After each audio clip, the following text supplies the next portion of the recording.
अहमदनगर शहरातल्या वंजार गल्लीतील रायगड तरुण मंडळ चौकात दुपारी 2 गटात झालेल्या दंगलीत 7 जण जखमी झाले। एकमेकांवर तलवारींनी हल्ला करत दगडफेकही करण्यात आली। या प्रकरणी परस्पर विरोधी फिर्यादीवरून 26 जणांविरुद्ध गुन्हा दाखल करण्यात आला। त्यामध्ये माजी उपमहापौर ज्ञानेश्वर खांडरे, बाळासाहेब खांडरे, शफीक जहागीरदार यांचा समावेश आहे। पोलीस वेळेत घटनास्थळी पोहोचल्यानं दंगल लवकर नियंत्रणात आली। 8 जणांना लगेचच ताब्यात घेण्यात आले, तर अजून इतरांचा शोध सुरू आहे।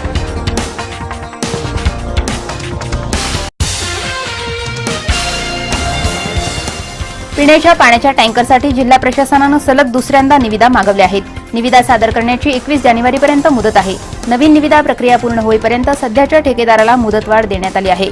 सध्या जिल्ह्यात 201 टँकर सुरू आहेत।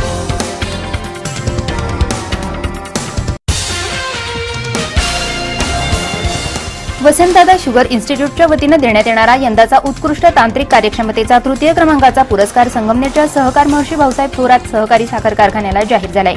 शनिवारी केंद्रीय कृषी मंत्री शरद पवार, मुख्यमंत्री पृथ्वीराज चव्हाण, उपमुख्यमंत्री अजित पवार यांच्या उपस्थितीत मांजरी येथे या पुरस्काराचं वितरण केलं जाणार आहे।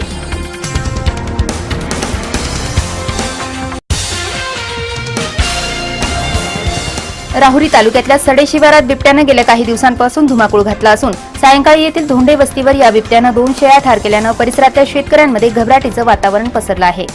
या बिबट्याने परिसरातल्या शेळी, बोकड, मेंढरे आदी जनावरांवर ताव मारत त्यांना ठार केल्यानं परिसरातील शेतकरी आणि महिला वर्गांनी याचा मोठा धसका घेतला आहे। या बिबट्याचा बंदोबस्त करण्यासाठी सडे ग्रामस्थांनी निवासा येथे बसवलेला राहुरीचा पिंजरा स्वखर्चानं सडे येथून आणून बंदोबस्तासाठी बसवलाय।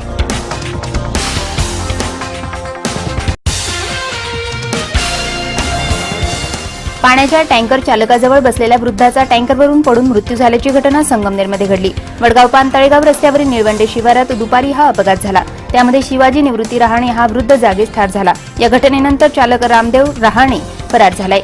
सुभाष रहाणे यांनी तालुका पोलिसात फिर्याद दिली आहे।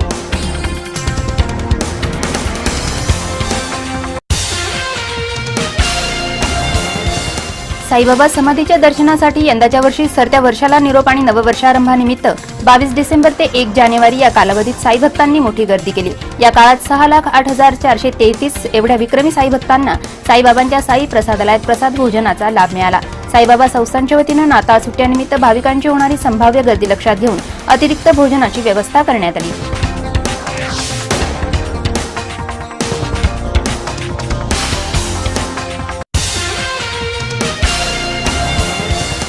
जिल्हा रुग्णालयातील व्यवस्थापनामध्ये मोठ्या प्रमाणावर त्रुटी असून रुग्णांची मोठ्या प्रमाणावर हेळसांड होते। अपुरा कर्मचारी वर्ग, रुग्णांच्या तुलनेत खाटांची संख्या कमी यासारख्या त्रुटी आता प्रकर्षाने जाणवू लागल्या आहेत। त्यामुळे रुग्ण आणि त्यांच्या नातेवाईकांनी जिल्हा रुग्णालय प्रशासनाविषयी नाराजी व्यक्त केली आहे। जिल्हा ग्रामीण रुग्णालयाच्या प्रसूती विभागाची अत्यंत दयनीय अवस्था झाली असून सद्यस्थितीत 80 रुग्ण दाखल असताना प्रत्यक्ष खाटांची संख्या 37 एवढीच आहे। परिणामी उर्वरित रुग्णांना खाटांऐवजी वॉर्डच्या बाहेर जमिनीवर गादी अंथरून सोय केली जाते।